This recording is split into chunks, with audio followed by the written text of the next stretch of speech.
بص احنا حاليا في احدى المخابئ السريه بتاعتنا، بنشتري ابواب لغرف بتاعه شقه تشطيبها اقتصادي. طبعا ما بتكلمش على الناس اللي عايزه تعمل عموله، اللي عايز يعمل عموله بشكل معين ده حاجه تانية، يروح يعمل الباب من اول 7000 جنيه لغايه 20000 جنيه ممكن يعمل الباب.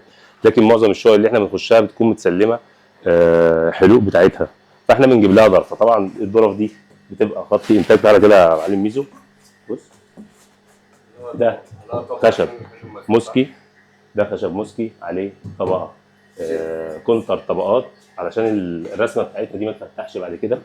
تمام. ده شكل الباب، بيبقى هم عاملين خط انتاج بكذا شكل، بيوفر على الزبون كتير. طبعا الضرفه دي سعرها لا يقارن للباب الجاهز. هوريك دلوقتي كذا شكل للضرفه بحيث ان انت يبقى عندك برضه فاريتي في الاختيار. دي ضرفه احنا شفناها، ودي ضرفه كمان.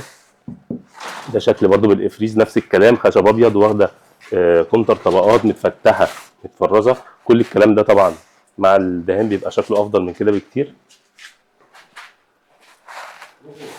ودي برضه، ودي ضرفه تانية اهي.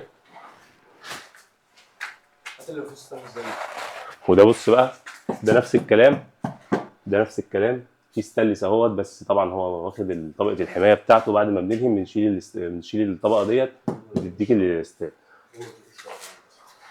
ودي شكل كمان، ده شكل كمان اهو، باب محترم، باب عملي، عملي جدا جدا جدا، باب محترم جدا. ودي ده برضو شكل كمان اهو. وده برضو شكل كمان، عندنا كذا شكل.